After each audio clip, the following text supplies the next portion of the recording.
vous allez bien. J'espère que vous avez passé une agréable journée et surtout que vous êtes déjà confortablement assis pour le début de ce programme. Comme on ne le rappelle plus, 2-0, c'est ce programme-là qui fait et défait l'actualité du sport d'ici et d'ailleurs. Donc cet après-midi, vous aurez droit bien sûr à deux bonnes thématiques. On parle d'actualité, on parle de ce qui intéresse. Avant cela, j'espère encore que vous pratiquez une activité physique et régulière. C'est très important de prendre soin de nous et rien de mieux que de le faire autant pour moi en pratiquant régulièrement du sport. Léon dit ainsi, on aura deux thématiques cet après-midi. Parlons de la première thématique, nous allons aborder le football camerounais. Vous-même, vous savez ce qui se passe actuellement. On se pose la question de savoir le scandale des doubles identités, un scandale de crocs. Donc, on va en parler tout à l'heure avec nos différents panélistes et bien sûr avec vous. Et en deuxième partie, nous allons parler de karaté. On va parler de karaté au Cameroun, comment est-ce que ça se pratique, comment est-ce que ça évolue. Et nous avons eu vent de ce qu'il y a en fait des tensions de ce côté-là, des divisions. On a plusieurs clubs qui n'arrivent pas à s'entendre. Pourquoi cela? C'est la question que nous posons cet après-midi. Heureusement pour nous, nous avons des personnes aux ressources. Donc, une équipe de choix pour une émission simplement de choc. Installez-vous le temps de prendre cette courte transition et on revient pour présenter les panélistes.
Une fois de plus, bon après-midi. Si vous nous rejoignez à l'instant, vous êtes sur Africa Plus News. On parle bien sûr en première thématique. On va directement y aller. On va parler du scandale qui se vit actuellement ici au Cameroun. On parle de football camerounais. Et on va commencer par lire cette note. 71 joueurs dont Nathan Douala sont déclarés inéligibles par la FECAFOOT pour les playoffs MTN Elite One pour fraude sur l'âge. Nous avons plusieurs joueurs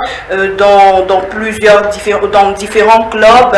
Nous avons par exemple Victoria United où on a 7 joueurs qui ont été déclarés. On a en tête Nathan Douala. Nous avons également AS Fortuna. On a également 7 joueurs dont plusieurs noms qui reviennent.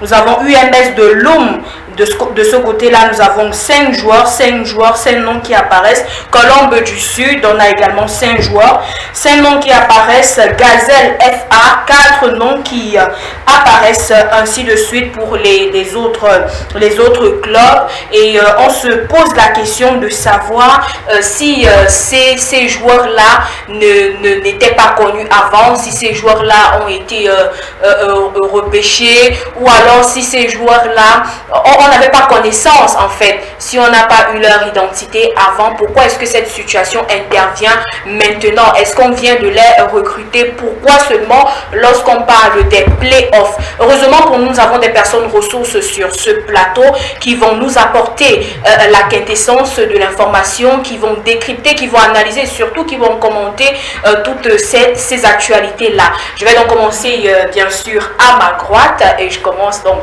par présenter celui-là qu'on ne présente même plus sur le plateau d'Africa Plus News.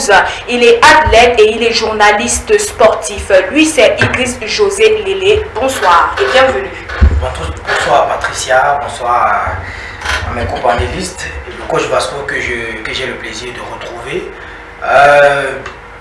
Un bonsoir particulier à tous ces athlètes camerounais qui sont du côté d'Accra pour les Jeux africains et surtout ont beaucoup de courage. Et surtout à la délégation camerounaise, membres de la Fédération camerounaise de lutte qui sont en train de tirer leur épingle du jeu, notamment Blandine Guéry qui est en train véritablement de démontrer tout le bien qu'on pense d'elle. Et vous, comment vous allez? Bah, ça va. C'est vrai qu'il y a un petit pépin, j'accuse un petit pépin physique, mais ça va, se remet peu à peu. Et qu'est-ce que vous préparez actuellement? Grand Prix international et championnat d'Afrique. Ce sera quand? Le Grand Prix c'est le 6 avril et le championnat d'Afrique c'est en fin d'année, en juin. Oh, donc on peut compter sur vous pour nous ramener les victoires. Bah, j'espère vraiment. Comment ça vous espérez? Bah, le mot de qualification chez nous c'est un peu difficile avec les minima, donc on s'y attelle avec un début de saison qui n'a pas trop été ça, avec quelques blessures, quelques pépins physiques comme tu l'as dit, mais ça va, le dernier meeting nous a donné raison qu'on est sur la bonne voie pour atteindre ces minima là. D'accord.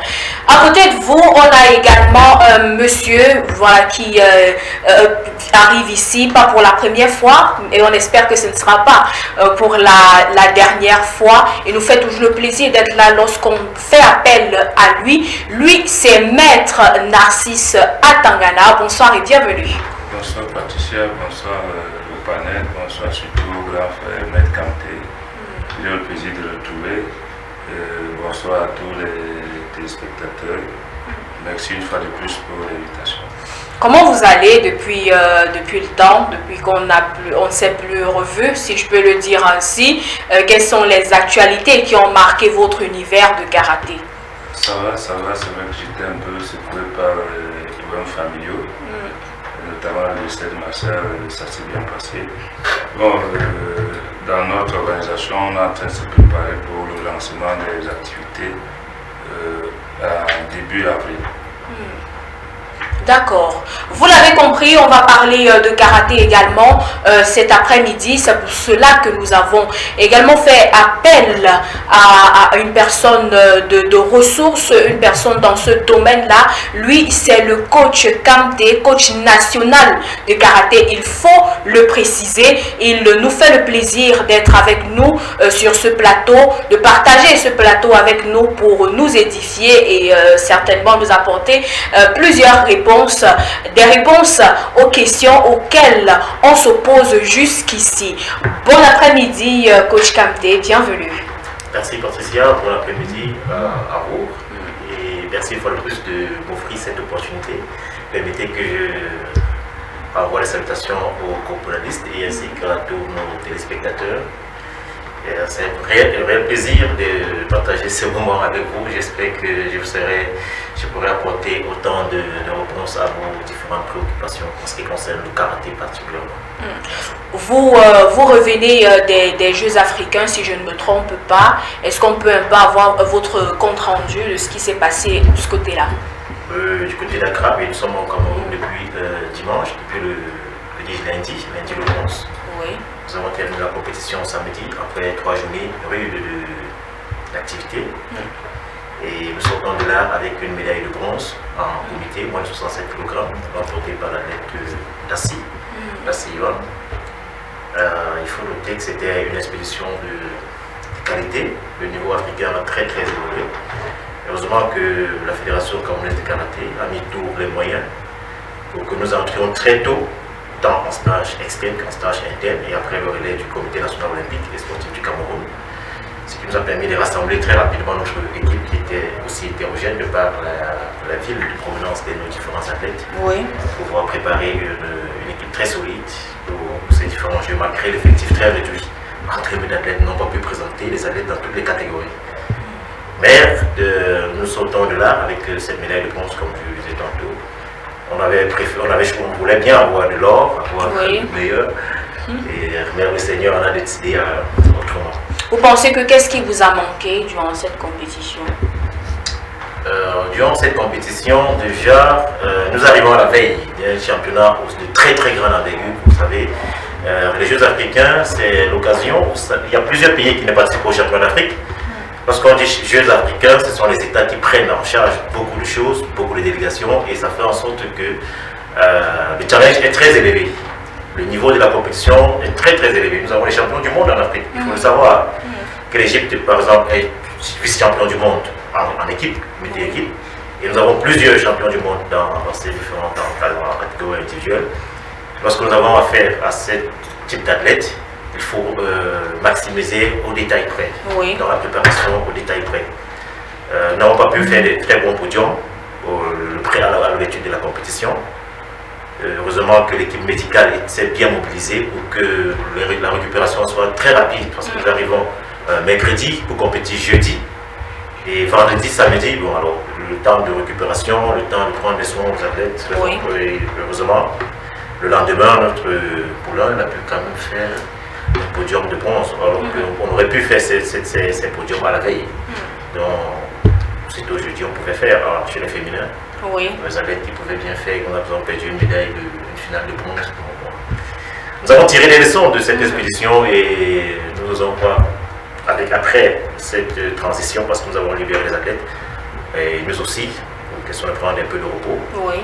Après ce repos, nous avons convoqué à nouveau l'équipe nationale avec les nouvelles orientations de l'Union africaine de karaté, en ce qui concerne la préparation des championnats d'Afrique. Oui. Nous avons du côté de la Tunisie en août prochain, mais avant cela, nous aurons le championnat région centre au Cameroun. Donc, toutes ces expositions arrêtées au niveau de la Confédération africaine, de la Fédération africaine de karaté, nous allons respecter la ligne de conduite décrite par la Confédération pour nos différentes échéances, convoquer les équipes nationales. Félicitations en tout cas pour cette médaille de bronze et on espère, on vous souhaite tout le meilleur. On pense que la prochaine fois sera la bonne, on le dit ainsi. Merci. On poursuit donc pour présenter notre dernier panéliste. Lui, c'est le fidèle de la maison. C'est le doyen même, on va le dire ainsi, parce qu'à chaque fois qu'il faut parler question sport dans tous les domaines, il a toujours une histoire, il a toujours quelque chose à dire, quelque chose surtout de très pertinent. Lui, c'est le coach Vasco Oyeme. Bonsoir, coach. Bonsoir à la lumière, bonsoir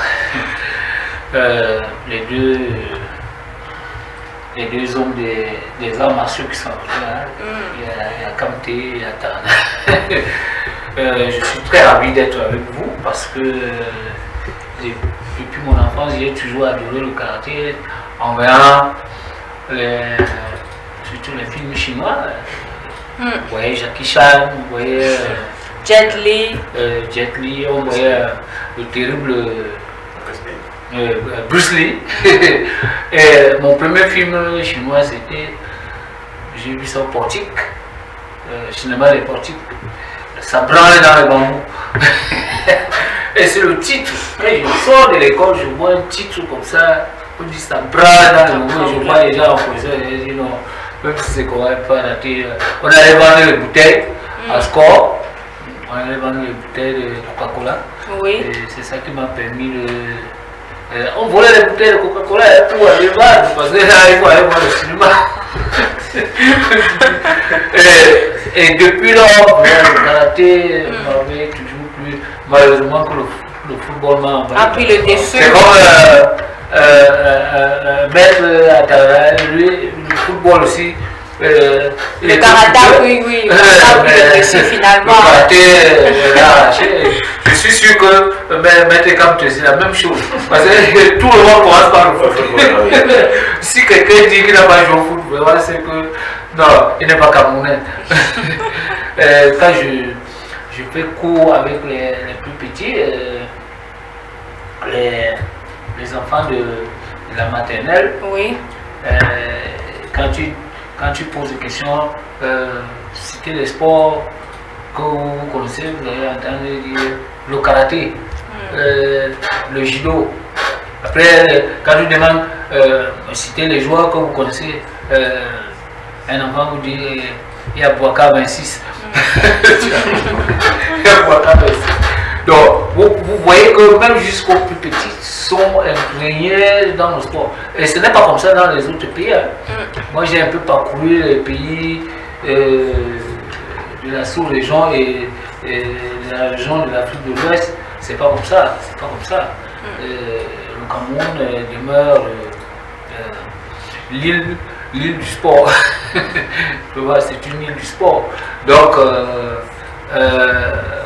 moi, le karaté, c'est un sport que tout le monde doit faire. D'accord. Le décor étant ainsi planté, nous vous permettons de suivre ce reportage et nous revenons tout juste après. La décision de la FECAFOOT de ce lundi 11 mars de suspendre une soixantaine de joueurs pour double identité n'est pas passée inaperçue. Principalement le cas du milieu de terrain de Victoria United.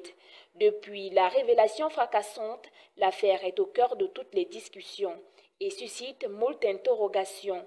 Soupçonné d'avoir menti sur son âge, le joueur de Victoria United, club de première division camerounaise, serait en réalité âgé d'au moins 23 ans. Selon un reportage du journal Le Monde qui a proposé une enquête sur le joueur après la survenue de cette affaire, le joueur s'appellerait en réalité Alexandre Bardelli et aurait plus de 17 ans.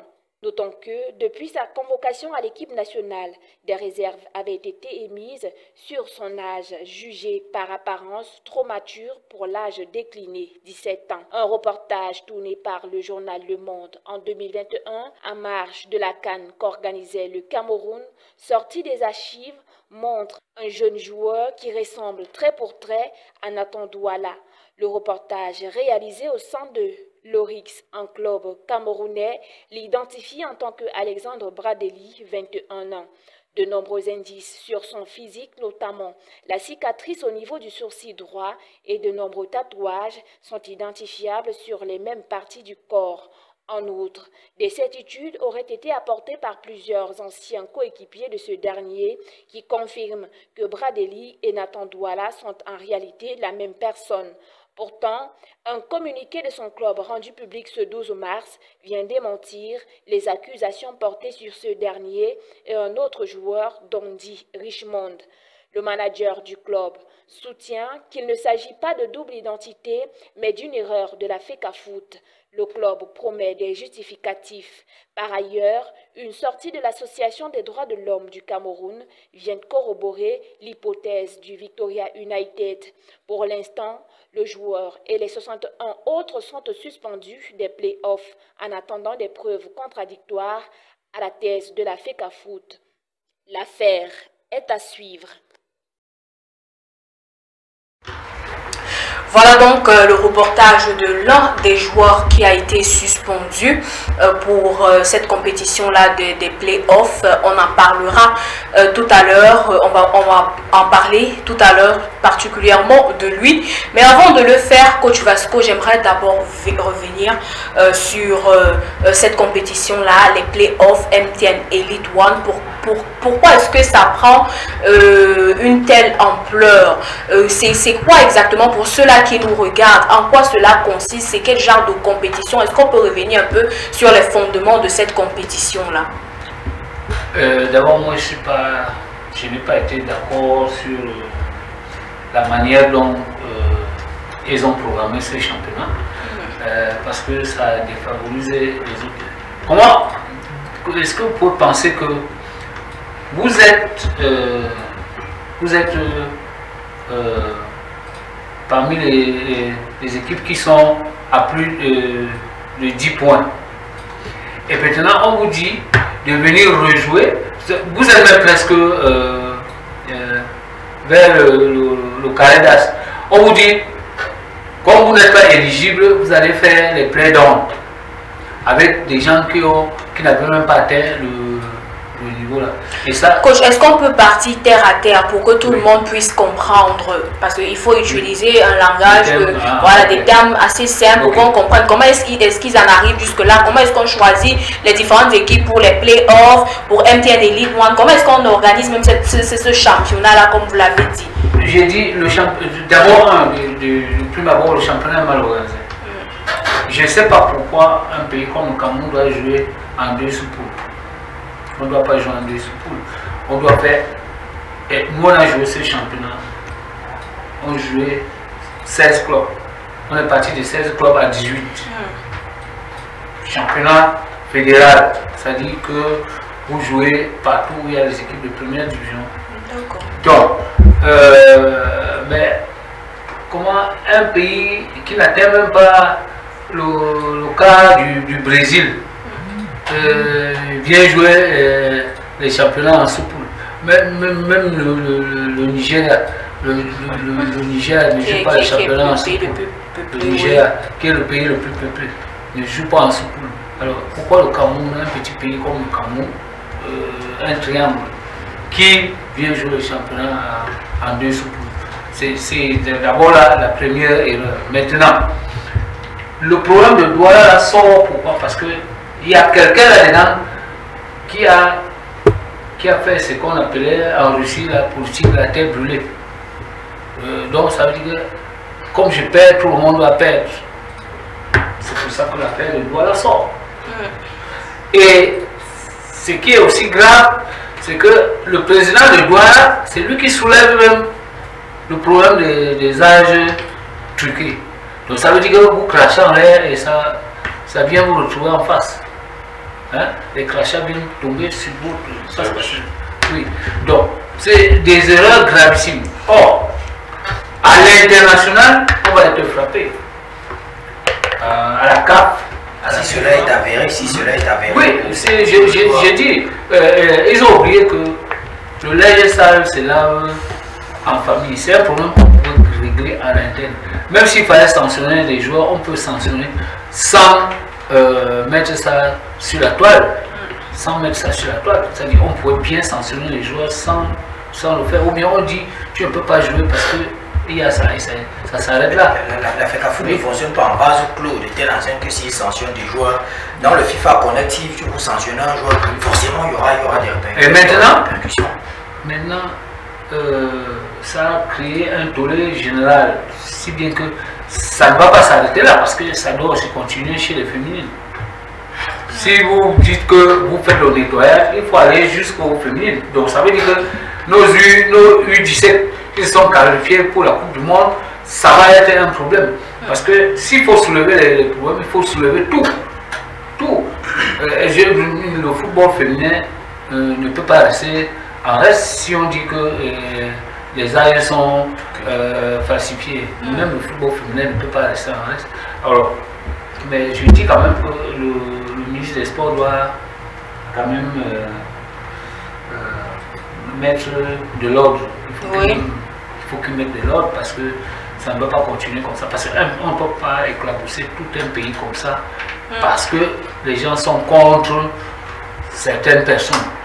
Et parce que les gens sont frustrés. Bon, je vais vendre même le Cameroun parce qu'on n'a pas fait que mon enfant passe un concours. Moi, je vais vendre le Cameroun.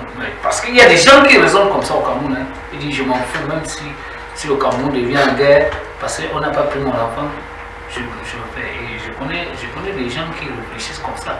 Nous allons dans D'accord, coach. Oui, nous allons partout et on écoute ce genre de langage-là. D'accord, coach. Idriss, je vous vois depuis où vous avez tellement envie de parler, de réagir sur cette préoccupation. On a donc 61 joueurs qui ont été déclarés inéligibles par la FECAFOOT pour les playoffs. Votre commentaire sur cette situation, ce scandale même, on va le dire ainsi. Patricia, avant de répondre à votre question, je vais envoyer un peu sur la première question que vous avez posée au coach sur l'organisation des playoffs. Il faut dire que à partir du 11 décembre 2021, quand Samuel Eto'o prend la tête de la fédération, il y a un problème qui se pose au niveau du calendrier. Parce que vous savez, l'ancien exécutif on organisait des compétitions qui étaient en déphasage avec ce que faisait au niveau de la CAF. Donc les compétitions de la Confédération africaine, généralement, n'étaient pas prises en compte dans les clubs du Cameroun, que ce soit Coton Sport de Garoua et autres. Vous vous souvenez, il y a eu PWD de Bamenda qui a gagné la Coupe du Cameroun, était obligé d'attendre un an pour pouvoir être engagé en Coupe de la CAF. Donc quand Samuel Eto'o vient, l'idée de créer 2 sous-poules, c'était d'accélérer le championnat 1 sur 2 saisons avant maintenant de retrader cela en 16 poules. Ce qui devait permettre que les 25 équipes, puisqu'il y avait un minimum de 18 équipes, et il y avait 7 équipes, je crois, qui étaient en réclamation. On pouvait compter les Panthères d'Undé et autres de Future FC de Banjul. Donc c'était pour régler un peu ce problème qu'on a constitué un championnat en deux poules. Donc, comme le coach le dit, c'est pas une spécialité camerounaise. Aux États-Unis, c'est comme ça que ça se passe. Mais maintenant, pour désigner le champion, c'est qu'au terme des 2 premiers de chaque sous-poule se retrouvent donc pour jouer les playoffs, pour désigner une sorte de mini tournoi. C'est comment pour désigner qui sera champion. Le terme, la personne qui a gagné le plus de matchs, qui a engagé le plus de points sera premier, ainsi de suite. Le classement sera ainsi fait. Donc il fallait que je donne cette oui, merci pour cette précision. Maintenant, en ce qui concerne ce que vous appelez scandale, pour moi c'est une vente d'État. C'est une vente d'État. Pourquoi est-ce que je le dis? Il faut avoir plusieurs grés d'analyse pour le comprendre. Premier gré d'analyse, pourquoi est-ce que c'est en milieu, pratiquement en fin de saison, que le nom de 62 joueurs sort maintenant pour dire qu'ils ont une double identité? Parce que dire à proprement parler qu'ils ont un problème d'âge, c'est dire qu'ils ont une double nationalité, une double identité. Donc pourquoi est-ce que c'est attendre que les playoffs, quand les playoffs sont en train de pointer leur bout du nez, que ces problèmes commencent? Ça, c'est la première interrogation. La deuxième interrogation, pourquoi le championnat, pourquoi l'année passée, ce championnat qui s'est déroulé à peu près de manière calme est revenu avec trop de problèmes? Parce que si on a souvenance, il y a tellement de problèmes et que ces playoffs sont encore suspendus parce qu'il y a le président de Dragon, d'Azur, de Fauve Azur de Yaoundé qui a porté réclamation devant le CNO, qui également le conseil d'éthique du CNO, lui également ils ont suspendu les playoffs. Donc vous comprenez qu'il y a tellement de problèmes. Maintenant, lors de la conférence de presse du secrétaire général de la Fédération camerounaise de football, Blaise Dunam, lui dit également que c'est sous dénonciation des uns et des autres, des membres, des coachs ou bien des présidents, qu'ils ont sorti cette liste de 62 joueurs. Peut-être vous aujourd'hui vous voyez cela comme un scandale, mais moi je pense que le Cameroun a essuyé quelque chose comme ça il y a quelques années. Je passe au contrôle de coach Vasco. Il y a une compétition qu'on appelle compétition de Montaigu, où je crois que ce sont les moins de 15 ou les moins de 17 ans. Où toute une délégation du Cameroun est partie et arrivée là-bas, on a chassé tout le monde parce que après le test de Cameroun, on s'est rendu compte que tous ces joueurs avaient dépassé là. Donc, scandale aujourd'hui, moi ce qui m'intéresse c'est la fixation sur un joueur et mon commentaire.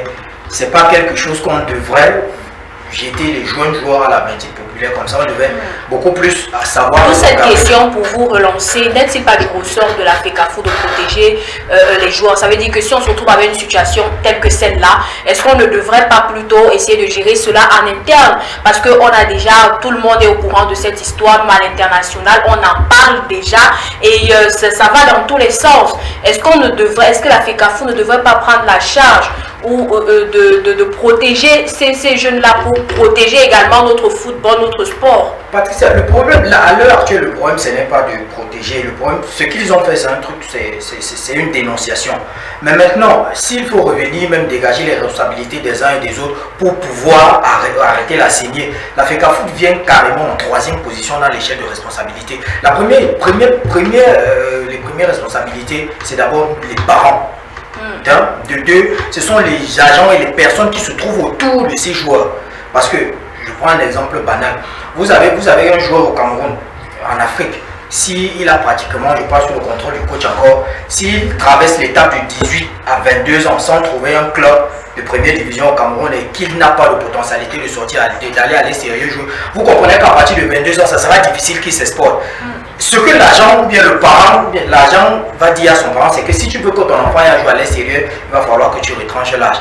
Là maintenant on va couper l'âge, un gars de 25, 26 ans va se retrouver à 19 ans, à jouer dans les catégories de 19 ans, parce qu'il espère pouvoir aller à l'extérieur. Maintenant, ça c'est la responsabilité des parents et des agents de joueurs qui trépatouillent au niveau de ces niveaux. Maintenant la fédération, où elle n'arrive pas à juguler cela, c'est que la fédération, l'inexistence du football jeune fait en sorte qu'on n'a pas une certaine traçabilité des joueurs. Si vous prenez l'équipe de France aujourd'hui, vous êtes capable de prendre chaque joueur, vous sortez son historique. Je vous mets au défi de prendre un joueur de l'équipe nationale qui est parti du Cameroun, de me donner son club formateur. Après son club formateur, il a joué dans quel club, en quelle année, ainsi de suite. C'est quasiment, il y a une traçabilité qui est inexistante. Là, c'est du ressort de la fédération qui devait tracer cela. Donc, moi, je pense que la fédération doit jouer un rôle de médiateur. Il doit être au milieu pour essayer d'assainir ce milieu. Déjà, en éduquant les parents en essayant d'amuser au niveau des agents de joueurs, parce qu'il y a tellement de personnes qui pilulent autour de ces joueurs. Pour montant, moi et merveille, ton enfant va quitter du n'importe quoi, de Soleil Académie pour se retrouver à Oman ou bien en Azerbaïdjan, des trucs comme ça là, et on se retrouve à falsifier l'âge. C'est quelque chose d'assez regrettable, mais c'est le fait de couper l'âge, c'est dans toutes les disciplines. Peut-être aujourd'hui on parle de foot, mais que ce soit au karaté, en athlétisme ou dans presque toutes les disciplines en Afrique, si vous allez dans les compétitions jeunes, parfois vous allez vous rendre compte que si ce n'est pas ton adversaire, c'est peut-être ton coéquipier, tu te rends compte que non, l'âge qui est donné, c'est un peu mon nom. La fédération doit vraiment jouer un rôle de prévoyance par rapport à ça, en instaurant une certaine traçabilité sur tous ces joueurs. En parlant donc de la fédération, est-ce qu'on ne se retrouve pas, est-ce que c'est pas un peu comme faire les choses à contre-temps? Est-ce qu'il fallait absolument créer ce genre d'événement, ce genre de situation en ce moment? À qui cela profite-t-il? C'est exactement ce que j'ai dit dès le départ, que c'est quelque chose qu'on devait faire. Cette publication de nom devait le faire avant le début du championnat, ou peut-être après le championnat. Bon, après le championnat encore, ça risque d'invalider le championnat, parce que si à la fin c'est Canon de Yaoundé qui gagne le championnat, Coton Sport de Garoua peut dire que les personnes qui ont joué, qui sont dans les autres clubs, bien chez Coton Sport de Garoua, qui ont gagné le championnat, ce sont des joueurs qui l'ont aidé à arriver au playoff. Donc pour ces motifs, on peut suspendre, on peut annuler ce championnat. D'ailleurs, c'est ce qui est en train d'être fait par certains présidents de club, d'annuler complètement ce championnat. Donc c'est arrivé vraiment à contre-temps. On aurait dû le faire en début de saison. Là maintenant, ça met complètement tout à plat et on risque d'annuler ce championnat. Maître Narcisse Atangana, on parle donc là d'un scandale, on parle de fausses identités au sein du football camerounais. Quel est votre regard en tant que karatéka, si on va le dire ainsi? Est-ce que vous avez déjà eu à avoir ce genre de situation, à vivre ce genre de situation dans votre sport en particulier? Patricia, je dirais que le problème de l'identité, ça c'est le Camerounais, soyons clairs. Un jeune Camerounais qui a au moins 2 ans. Maintenant, comment on fait pour les gérer? C'est ça le problème. Les Camerounais qui arrivent au football en première division, ils partent tout. Il n'y a pas une traçabilité. Est-ce qu'ils ont eu à faire les classes, les pupilles, les minimes et tout. Aujourd'hui, ils se parachutent seulement à la nationale, en division. C'est pour ça d'où ce problème. Mais vous avez soulevé quelque chose. La fédération devrait faire ce travail au début du championnat. Et le championnat n'a pas commencé cette année, coach. Non, le championnat se joue depuis. On n'a pas eu ce problème. Pourquoi du retour de la CAN? Et déjà, quand même, ce nom, ce joueur, Nathan Doit, ça a beaucoup jasé pendant la CAN. Voilà un jeune de 17 ans. Je me rappelle du nom de Bassogok. Quand Bassogok était tout feu, tout flamme, on disait qu'il avait 21 ans, quelque chose comme ça. Donc, ce jeune-là, il est justement tombé au mauvais moment où le président Eto'o a décidé de veiller vraiment, parce qu'à l'international, ça ne joue pas. Vous voyez nos jeunes joueurs, ils partent du Cameroun. quand ils arrivent en Europe, ils n'arrivent plus à briller parce qu'ils n'ont pas les âges. Ils ne font pas vraiment les âges. Donc, moi je dis le problème d'identité, il faut qu'on veille. Il faut qu'on veille dans toutes les fédérations, on doit veiller. On doit veiller. On doit suivre les athlètes. Comment un enfant part de catégorie 5-6 ans à 6-7 ans, et ainsi de suite. Là, on a une traçabilité. On sait que quand on va voir cet enfant être à l'équipe nationale senior, il a vraiment fait toutes les classes. Mais vous voyez un gars, vous-même, Patricia, ce gars, voilà qui il a 17 ans. Non, c'est sérieux. On peut pas aussi de but en blanc juger sur la racisme. C'est pas sérieux. Non, le problème, même temps. moi je vais un peu enlever là. Oui. Le problème, c'est l'absence de planification et de programmation. C'est-à-dire que, et je peux même dire l'éducation, parce que c'est un problème éducatif qui vient de l'éducation. Parce que lorsque l'enfant est mal orienté, c'est-à-dire qu'il n'a pas beaucoup de connaissances, il est un peu inacculturé, il peut facilement tomber dans les travers comme ça. On lui dit non, on fait comme ça, tu vas te retrouver comme ça, et il accepte comme ça bêtement. Mais je vous dis, on ne peut pas prendre un petit Européen pour lui dire de faire des choses comme ça, et on lui dit que mais est-ce que mon père ne m'a jamais dit comme ça, ma mère ne m'a jamais dit comme ça. Et il va me répondre comme ça. Il dit que non, mais mon père, lui, m'a jamais dit qu'on peut faire comme ça. Ma mère m'a jamais dit comme ça. Bon, or, chez nous, aucun enfant ne te dira que ma mère ne m'a jamais dit comme ça, mon père ne m'a jamais dit comme ça. Voilà, on se retrouve dans des jardins comme ça. Merci, coach. Je t'ai dit, nous avons ce problème, vous voyez, par exemple, dans l'armée, chaque année, on fait sortir des gars pour une tonne de double identité. Donc, faux diplôme. Et ce sont les parents, parce que nos parents veulent à tout prix que l'enfant réussisse. Oui. Puis quand un coach va venir, il va dire, bon, ton enfant là, on peut passer par là, on fait comme ça, on sort la carte, on sort le passeport. Mais il y aura toujours un endroit où son vrai âge va ressortir. Donc ce problème, il faut vraiment que nous les encadreurs, qu'on le pose vraiment sur la table, qu'on suive vraiment. Moi par exemple, dans mes clubs, quand il y a une fiche, quand vous inscrivez votre enfant, vous me donnez la photocopie de l'acte de l'enfant, où je mets derrière sa fiche. Donc quand je viens à une compétition, je dis mon enfant a 7 ans pour discuter, j'ai le papier authentique. D'accord. Coach Kamté, on a donc cette situation, étant donné que on sait qu'au Cameroun, on a ce phénomène-là, on vit ce phénomène-là de double identité. Est-ce qu'on devrait donc encore se retrouver à vivre ce genre de situation, c'est-à-dire sanctionner des joueurs, alors que les personnes qui même sanctionnent ces joueurs-là ont également des doubles identités? Merci Patricia de passer la parole. Je dirais, déjà nous avons le coach spécialiste de football qui est là. J'aurais aussi souhaité avoir un spécialiste de l'identification. Vous voyez, lorsque une affaire touche la souveraineté de l'État, parce que lorsqu'on parle déjà des équipes nationales, et un athlète de l'équipe nationale, c'est très fort. C'est très fort. Et l'institution, l'État est bien réglementé. Nous avons des services qui s'occupent de l'identification.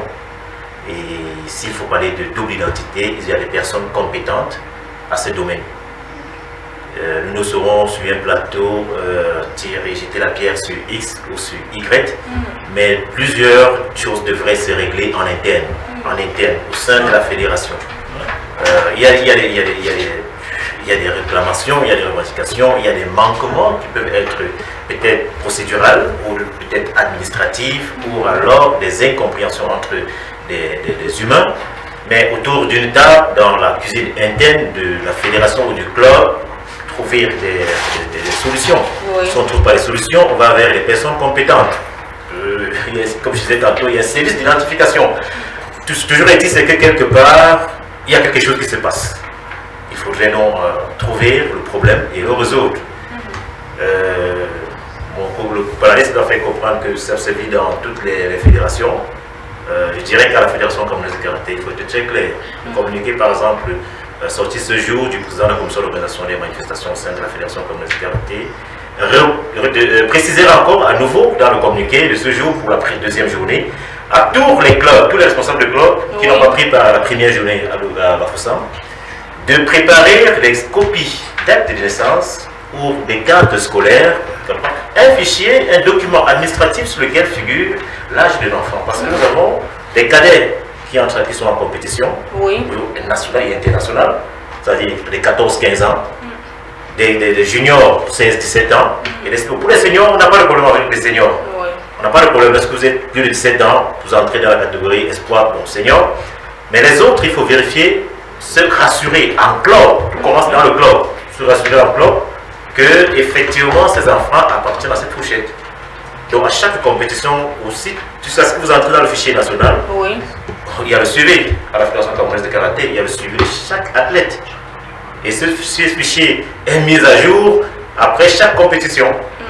Donc, ce serait extrêmement difficile que du jour au lendemain, je suis est-ce que vous faites une enquête, vous ne faites pas une enquête de moi, vous n'allez pas, par exemple, vers les parents, c'est l'âge qu'on vous apporte que vous considérez, vous ne faites pas une enquête. En effet, c'est cet âge que nous considérons, puisque lorsqu'il va falloir produire, si l'enfant est retenu dans une équipe nationale, on aura besoin des documents. Il faut un document de voyage, si l'enfant est retenu dans l'équipe nationale, cet enfant doit pouvoir faire un passeport. Alors, il faudrait se baser sur l'acte que le parent aura produit. C'est le parent qui produit, tout commence dans la famille, c'est le parent qui produit l'acte des enfants. Et comme disait quelqu'un dans la rue, le karaté c'est un sport intellectuel. Alors un enfant qui fréquente ne saurait changer d'acte. Vous voyez un enfant de 14 ans aujourd'hui, il est scolarisé, c'est un enfant qui a déjà au moins le BPC. Alors je ne saurais avoir le BPC avec un âge et avoir le probatoire avec un autre âge, avoir le bac avec un troisième et finalement on va plus se retrouver. Alors, si je vais commencer le sport et disparaître sur le plan académique, sur le plan intellectuel, ça ne se vit pas au sein de la Fédération camerounaise de karaté. D'accord. Oui, Chris. Patricia, si tu me permets, ce que je veux dire à mon aîné, c'est que, en fait, la difficulté que les footballeurs ont aujourd'hui, je vais prendre mon cas particulier. À cette époque, je n'étais pas footballeur, c'est vrai, j'ai commencé au foot. Mais j'étais déjà athlète. Je voulais vous poser justement cette question, vous êtes footballeur déjà? J'étais athlète. Ah d'accord. Je vais essayer de l'expliquer au niveau de l'école. D'accord. En 2013, je fais terminale. 2012, je fais première. 2012, je ne fais pas les FENASCO. En 2011, on décide de réduire, moi ce que j'ai dit des bêtises, on décide de réduire l'âge des FENASCO, on met l'âge limite à 18 ans. J'ai 18 ans en 2012. Je fais les qualifications, je n'arrive pas à me qualifier. Allez pas savoir, pas sur le terrain, mais à cause d'une photo, ma licence photocopiée, ainsi de suite, je ne vais pas revenir dessus. En 2013, je fais terminale au lycée du Tien dans ma Bafoussam. Et je suis le meilleur sprinter de la région. J'ai 19 ans, pratiquement. Je ne peux pas faire les FENASCO, en fait. Lorsque je vais rencontrer mon proviseur, je lui dis les FENASCO et toi, il me dit non, tu n'as pas là, je reste tranquille.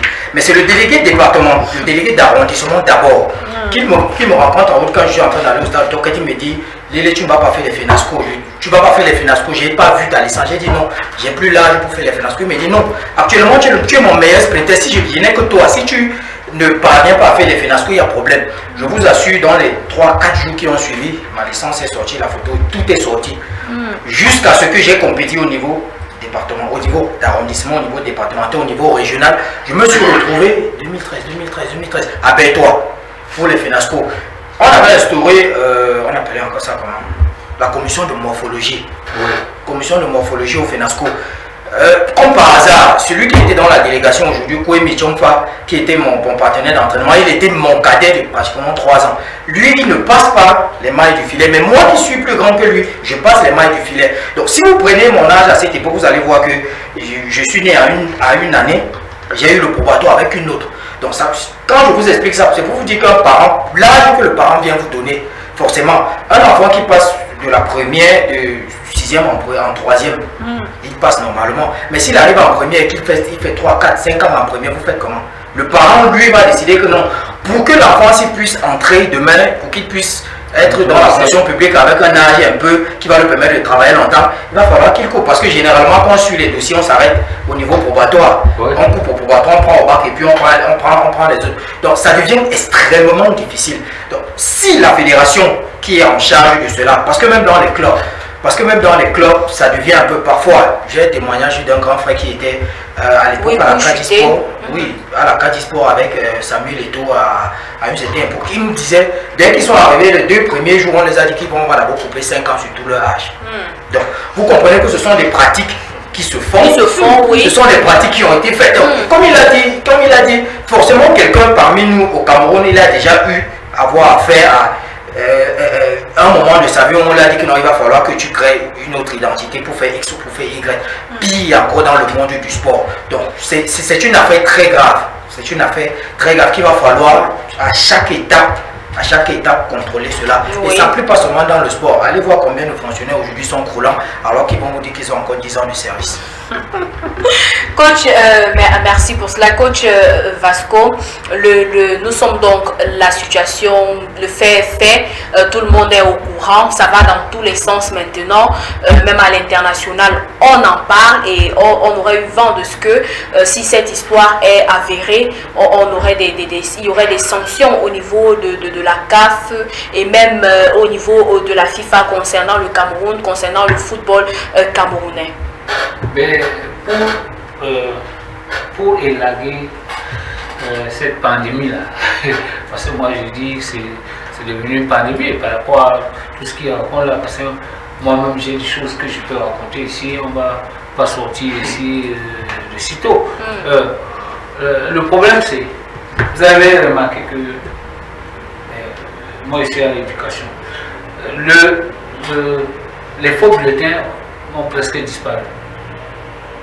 Les faux bulletins. Maintenant, vous n'entendez plus parler des faux bulletins, alors que c'était courant. Oui. Pourquoi? Parce qu'on a multiplié les écoles. Il y a une multitude d'écoles. Ça fait que l'enfant peut entrer n'importe où, même si c'est tout où il peut fréquenter. Et c'est pour ça que, parce qu'il n'y avait que les lycées, où il fallait avoir un âge réduit, bon, tu es obligé d'aller faire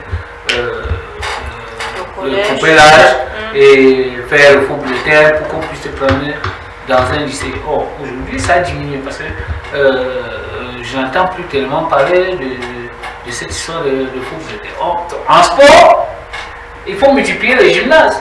Regardez la ville de Yaoundé, la commune des gymnases. Une grande ville comme Yaoundé, Douala en a. Il y a un gymnase qui est en train de s'écrouler à Kribi. Un grand gymnase que les colons ont laissé là-bas, mais c'est en train de mourir. Et pourtant, ça devait servir pour la jeunesse, pour faire du handball, du basket, du volley, du karaté, de la boxe et tout ça. Actuellement, à Yaoundé, on ne sait pas là où, si on doit faire un combat de boxe là, il faut aller le faire. Sauf seulement qu'on parlait on parlait des sports, parce que le camp de l'unité, les militaires ont récupéré, et je crois qu'ils sont en train de reconstruire un autre gymnase. Mais est-ce que ça doit être comme ça? Il faut multiplier les gymnases dans les arrondissements. Il faut multiplier les terrains de sport dans les écoles. Il faut multiplier les structures sport et études. Et comme ça, les gens n'auront plus à falsifier les âges, il y aura assez partout. Il faut qu'en bas, qu'il y ait un gymnase, qu'il y ait un terrain de basket, il y ait des terrains de basket, des terrains de handball et machin. Vous allez plus voir que les gens trucs là, on peut maintenant faire une bonne planification. On sait qu'en bas, il y a tel nombre de jeunes qui sollicitent jouer et ainsi de suite. On prend les ingénieurs statisticiens, on met dans les fédérations. Regardez, nos fédérations fonctionnent, il n'y a même pas d'ingénieurs statisticiens. Quand il faut les statistiques, on prend des gens qui ne sont même pas outillés pour ça. Or, normalement, il doit y avoir des ingénieurs statisticiens dans les fédérations pour faire la planification, pour qu'il y ait la bonne planification. Or, on a une grande école de statistiques et lycée et d'économie appliquée. Qu'est-ce qu'on a fait? Oui. Est-ce qu'ils sont dévoués seulement à travailler dans les ministères? Ils peuvent travailler dans les fédérations, ils peuvent travailler dans les lycées, ils peuvent travailler dans les écoles. Oui, coach, pour vous relancer justement, puisque on parle là, vous êtes en train de parler là des solutions, parlant des conséquences. Nous avons déjà le fait qui est là, nous avons cette situation, nous avons ce problème-là. Comment est-ce que le Cameroun va réagir? Qu'est-ce qui va se passer? Quelle est la suite pour nous? Quel est notre avenir? Est-ce qu'on encourt à de graves sanctions au niveau de la CAF, au niveau de la FIFA, ou alors comment ça va se passer pour nous? En sciences politiques, on dit qu'il faut appliquer le décodage. Le décodage, c'est quoi? C'est que je veux entreprendre là. Quelle sera la réaction du public?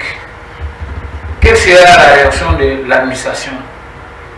Est-ce que ce que je vais faire, il n'y aura pas un problème? Voilà le décodage. Bon. Lorsqu'ils ont, ce problème a été posé, est-ce qu'il y a un brain trust à la Fédération camerounaise de football? Je ne crois pas beaucoup. Un brain trust qui réfléchit, il dit que ça là, si ça sort, on est mort. Il faut mettre ça sur la table et régler ça en douce, oui. Dans la maison. Mais ça n'a pas été.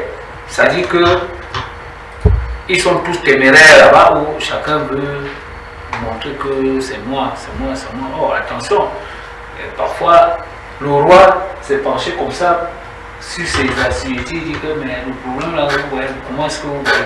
C'est pour ça que les chefs, toi qui es de l'Ouest, les chefs là-bas ont ce qu'on appelle les Tchida à côté. Attention, il ne faut pas minimiser le Tchida.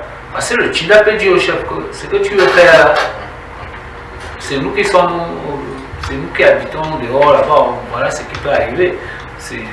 Il faut faire attention. Donc, alors, comment est-ce que vous allez gérer ça à l'international? L'international, c'est les frappes chirurgicales qu'ils vont faire. C'est-à-dire que quand vous suivez les règlements, quand il y a fraude, c'est 4 ans de suspension. On peut même dire que les membres de la fédération sont radiés à vie. Mais je vous dis, et quand le CNO s'implique là, il faut faire attention avec le CNO. Il faut faire très attention avec le CNO. Comme le CNO a dit stop là, il faut faire attention. Parce que j'ai dit qu'il y a des gens qui vont être radiés à vie du football. La FIFA ne badine pas avec ça. La FIFA ne badine pas avec les fraudes. Donc, voilà les conséquences. On aurait pu éviter ça si on s'était retourné comme ça pour demander que ce qu'on veut faire là. Vous pensez comment? C'est comme ça qu'elle est. Dans l'armée, à l'état-major, voilà le travail de l'état-major. L'état-major dit que probablement la situation là, qui a une idée, tu lèves le doigt, tu donnes, on note. Et toi qui donne, et ainsi de suite, avant de faire une bonne planification de combat. C'est comme ça qu'on fait en guerre. C'est comme ça. On ne néglige rien, on ne minimise personne. Toutes les idées sont prises en compte. Donc voilà comment on fonctionne dans une bonne administration. Je crois qu'ils ont commis oui, coach, ils ont fait un mauvais décollage. Voilà, je vais conclure comme ça, et qu'ils ont fait un mauvais décollage et ça va coûter cher. Voilà, Idriss, avant de revenir aux différentes conséquences ou sanctions que pourrait subir le Cameroun, parlons un peu de ce joueur-là. Son nom revient depuis le début de la compétition de la CAN Total Énergie 2023. Wilfried Nathan Douala, on en a parlé durant toute cette compétition lorsque l'ancien sélectionneur manager Rigobert Song a dévoilé sa liste. Il y avait ce problème d'âge là qui est venu, qui a fait surface, et puis à la fin de la compétition, quelques mois après, les Camerounais n'ont pas encore terminé de digérer même cette histoire de défaite. On retrouve encore ce même nom qui revient, qui ressurgit. Et là, c'est encore avec des faits plus graves. C'est quoi exactement? Est-ce une fixation sur ce joueur? Ou alors, est-ce qu'il y a eu toute une magouille autour de ce nom? Et puis à un moment, ça n'a pas marché et on se retrouve en train de tout dévoiler pour tout détruire en fait. En fait, je refuse l'hypothèse de la fixation sur le joueur.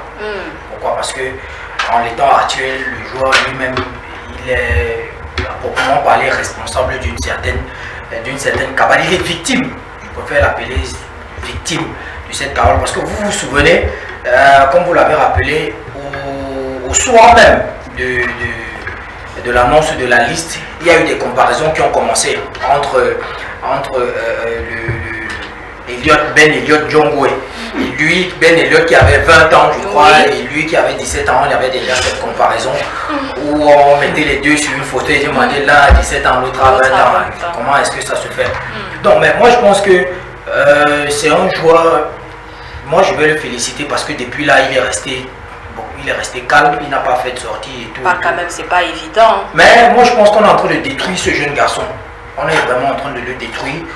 Des matchs que j'ai pu voir. Vous pensez que ce sont des fausses accusations sur sa personne? Jusqu'à demain, 23h59, il est présumé. Parce que jusqu'à demain encore, il a, du moins le club Victoria United avec son président Gwen Valentin, ils ont jusqu'à demain pour prouver qu'effectivement il n'a pas une double nationalité, une double identité. On dit que c'est son frère, et ainsi de suite, et ainsi de suite, et ainsi de suite. Donc jusqu'à demain, je ne peux pas l'accuser lui personnellement, je ne peux pas dire qu'il a cette double identité, il est présumé. C'est une liste provisoire, donc d'ici demain, s'ils n'ont pas déposé une liste de recours, là on pourra l'accabler, l'affubler. Mais moi je trouve que c'est une cabale, peut-être pas. J'aime à dire qu'au lendemain du 11 décembre, il y a trop de choses qui se sont passées. Il y a eu trop de deals entre Samuel Eto'o et certaines personnes qui aujourd'hui sont en train d'essayer de sortir du boisseau à travers cela. Vous savez, il y a la cabale comment est-ce que je veux dire? La cabale se manifeste de plusieurs manières, sur plusieurs fronts. Lorsqu'il arrive, il y a certaines personnes qui mettent de côté, d'autres sont contents, d'autres pas. Il a fait chemin avec certains qui aujourd'hui sont contre lui, d'autres ne sont pas contre lui. Donc, allez vraiment savoir ce qui se passe. Il faut vraiment être dans le secret de Dieu pour savoir effectivement ce qui se passe. Mais moi, une cabale contre le joueur, parce qu'il y a eu encore, si vous me permettez, il y a eu encore des audios qui sont sortis entre lui et lui, je parle du président de la fédération et le président de Haut-Popo sur les matchs truqués, sur les arrangements entre les arbitres. Est-ce que c'est pas une façon de punir? Maintenant, j'apprends par le coach que c'est le président de Haut-Popo lui-même qui a porté réserve sur certains joueurs qui ont eu double nationalité, ainsi de suite. Donc, c'est vraiment un méli-mélo, donc le seul. Donc, finalement, vous êtes en train de nous dire que la FECAFOOT est devenue comme un marché où on fait tout et n'importe quoi, où on arrive et on fait des magouilles, on fait des plans, on ne forme plus réellement les joueurs, on ne milite plus pour la joie des joueurs, pour l'évolution du Cameroun, mais on fait plutôt autre chose. Non, j'ai bien dit ceci. J'ai bien dit ceci. Où chacun veut se remplir les poches, veut se servir de ses intérêts, quoi. Je dis bien ceci. Je dis bien ceci. Pour être président de la Fédération camerounaise de football au Cameroun, il va falloir faire des deals et des compromis. C'est ce que je dis. Est-ce que ces deals que Samuel Eto'o a passé au clair de lune ou dans l'ombre n'est pas en train de lui retomber dessus aujourd'hui? Est-ce que les personnes, vous vous souvenez, après son élection, il y a eu le président de Unisport de Bafon, avec qui il marchait main dans la main. À peine un an plus tard, il a retourné la veste. Vous avez eu Ndialakwan, qui lui également, qui était 4e vice-président de la fédération. Plusieurs personnes en fait. Oui, qui lui également a retourné sa veste. Ils sont nombreux qui hier marchaient main dans la main avec Samuel Eto'o, qui aujourd'hui le crash à la figure. Est-ce que c'est pas le retour de cela qui est en train de tomber? C'est ça que je dis. Il y a eu des audios qui sont sortis avec Valentin Cohen. Est-ce que c'est pas le retour de cela qui est en train de lui rebondir à la figure? Donc, j'ai bien dit, bien malin celui qui aura la vérité dans cette histoire. Je ne peux pas de manière de but en blanc dire c'est X qui est la cause ou Y qui est la cause. Non. Ok. Non. Parlons donc de conséquences. Le Cameroun risque gros. Oui, une suspension de 4 ans, 2 éditions, 2 participations à la Coupe d'Afrique des Nations. Si cela est avéré en fait que l'un des joueurs qui a participé à la dernière Coupe d'Afrique, parce que si le mise en cause, Nathan Douala, il savait que non, il n'a pas une double identité, le Cameroun ne risque pas de suspension. Ça veut dire que ça va se gérer au niveau national. Mais si un joueur a participé à une compétition internationale et que par la suite on se rend compte qu'il y a fraude sur son âge, là, la conséquence sera directe, mais beaucoup plus sur le niveau africain. D'accord, maître Narcisse, et puis c'est avec cette question-là qu'on va sortir de cette première thématique. Que devrait-on faire lorsqu'on se retrouve face à ce genre de situation? Comment gérer ce genre de situation? Si vous étiez à la place du président de la FECAFOOT et de toute son équipe, que feriez-vous en ce moment? Je crois qu'il faut déjà protéger son poulain, parce que c'est normal. Il faut utiliser tous les voies pour pouvoir trouver ce problème de double identité. Et si c'est avéré, on le met à la disposition de ceux qui sont chargés de ce type de litige. Donc on le lâche finalement? Oui, s'il faut le lâcher pour protéger le reste du groupe, il faut le lâcher parce qu'on a commencé par le garder pour contenir tout le monde.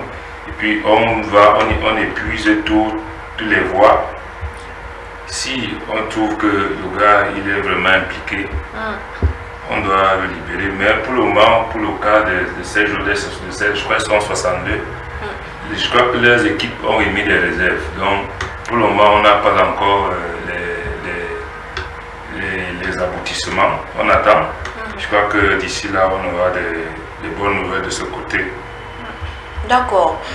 Coach Kamté, on a donc cette situation-là qui va de plus en plus dans tous les sens. On a des vérités qui sortent tous les jours. Où est-ce qu'on va? Est-ce qu'on devrait avoir peur pour le football camerounais? Merci Patricia. Je ne saurais une fois de plus me prononcer sur ce sujet de manière formelle parce que c'est très sensible. Ne prenez pas cela au premier degré. Vraiment, c'est très sensible. C'est un sujet très sensible. Quand ça touche, je dis, un joueur de l'équipe nationale, avec tout ce que cela engage, je pense qu'on pourrait se rapprocher. On pourrait avoir sur ce panel un membre responsable de la Fédération camerounaise de football, ou alors membre du Comité national olympique et sportif du Cameroun, pour que nous puissions avoir autant d'éléments sur ce sujet avant de se prononcer. Mais s'ils ont saisi, même pas si, c'est déjà saisi, l'affaire est déjà saisie, et ils se sont saisis de l'affaire, et bon, le confrère il a dit, ils ont jusqu'à demain pour pouvoir apporter les éléments de preuve à cela. Je reste sur cette position que nombreux sont les sujets que l'on peut régler en interne. Il y a des voies de recours au sein de la Fédération camerounaise de football. On pourrait gérer beaucoup de choses en interne avant même que l'opinion publique ne soit au courant. Peut-être cela a été fait, mais aller à toucher un joueur de l'équipe nationale avec tout ce que cela comporte comme risque pour le Cameroun, ne restons pas au premier degré. Parce que là, c'est toute une saison sportive. Et quand on dit saison sportive, en tant qu'encadreur, il y a beaucoup qui entrent en jeu. Il y a ces athlètes qui ont préparé beaucoup, de nombreux sont ceux qui préparent des carrières sportives. Et lorsqu'il y a une rupture, les conséquences sont très graves. Très très graves. Il ne faut pas prendre le sujet comme si on parlait de changer le nom ou alors une erreur aussi banale. Non, je pense qu'il y a toute une bonne... L'État du Cameroun est bien organisé. Je pense que le sujet qui est déposé à ces instances-là, il trouve vraiment une solution et que ça ne puisse plus se reproduire, que ce soit au football ou à toute autre fédération sportive, afin que nous puissions... dans ce sujet, si vous me permettez, si vous me permettez, je pense, je pourrais le dire, hein, ça pourrait dire ainsi, il y a un problème de performance, de talent. Parce que si il s'avère qu'on puisse réduire, l'âge de quelqu'un, ça veut dire que la personne n'est pas à la hauteur. La personne n'est pas à la hauteur. Et parlant de l'entraînement, la charge de l'entraînement, à un certain moment, après un certain âge, correspond à un dosage précis. Alors si je prends un dosage d'un enfant, d'un athlète de 25 ans que je vais produire à celui d'un cadet de 14 ans, ben attendez, les répercussions peuvent être très très graves. Alors non, à l'instant, oui, on peut tricher pour avoir la performance, mais alors, après la carrière sportive, il y a une vie. Et parfois, le temps de la carrière sportive n'est pas aussi grand que le reste de la vie.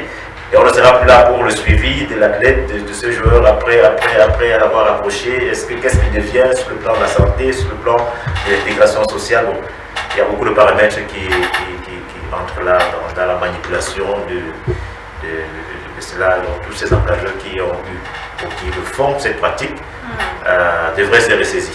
Et je pense que de cette occasion, force à la loi, on devrait prendre des mesures pour réglementer à la base, qu'on ne puisse plus vivre ce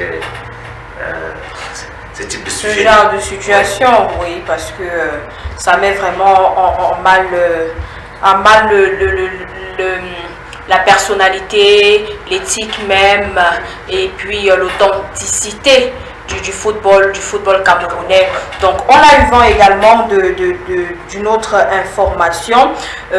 Apparemment il y a des innovations de ce côté là, donc MTN Elite One pour les playoffs 2024. On a l'ensemble des gains pour les playoffs 2024 qui est maintenant de 130 millions de francs CFA. C'est quand même beaucoup d'argent, Igris, puisque avec tout ce qui se passe là maintenant, est-ce qu'on aura encore tout cela? On a Elite One, 100 millions de francs CFA pour Elite One, et pour Elite 2, nous avons 30 millions de francs CFA répartis également entre le premier et le quatrième, le gagnant bien sûr, et pour Elite One répartis également entre le premier et le quatrième. Ce sont des primes. On a également les régions qui abriteront les playoffs, l'ouest, le centre, le littoral.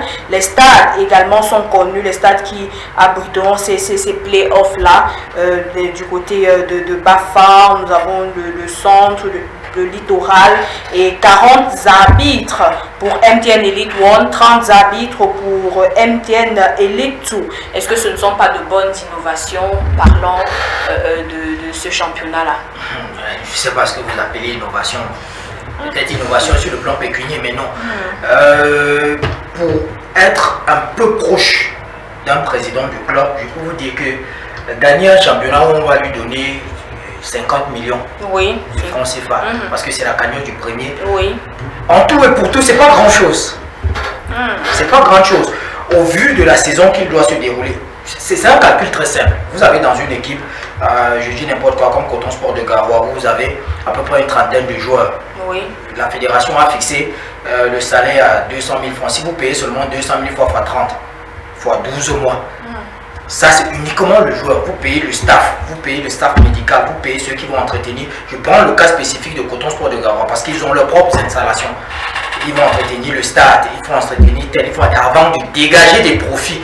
Vous comprenez que s'ils ne comptent à proprement parler qu'à 45% sur ces gains-là, vous comprenez que ça ne marche pas. Mais c'est déjà une bonne chose. C'est déjà une bonne chose que ces gains soient revus à la hausse. Ça va permettre, ça va créer une certaine émulation chez les différents présidents de club d'investir un peu plus, d'aller un peu plus loin pour permettre aux uns et aux autres de mieux s'investir. Toujours est-il qu'il y a encore à côté les compétitions africaines qui, sur le plan pécunier, peut encore apporter quelque chose d'assez grand. Allez interroger encore Coton Sport de Garoua lors de son épopée avec Lambert Aïna lorsqu'ils parviennent aux demi-finales de la Coupe des Confédérations. Donc ça peut créer quelque chose, mais encore que va falloir que la fédération puisse payer ses primes à temps, parce que jusqu'ici ça reste encore difficile. Ça reste à voir. Ça reste difficile. C'est effectif, mais ça reste encore difficile, parce que si vous interrogez les gars de Coton Sport de Garoua, je l'ai fait, ça ne fait pas 2 mois qu'ils ont perçu l'argent du championnat qu'ils ont joué, qu'ils ont gagné l'année dernière. Vous comprenez que c'est... En tout cas, on va suivre cette actualité. On va voir comment est-ce qu'elle va se terminer. On espère en tout cas que le Cameroun ne va pas payer les pots cassés, que l'équipe nationale ne va pas payer les pots cassés. Car nous aimons le football, nous défendons notre sport et nous avons des intentions réelles d'aller encore en Coupe d'Afrique, d'aller en Coupe du Monde et même de remporter cette fois-ci, puisque nous n'avons pas eu de bons matchs.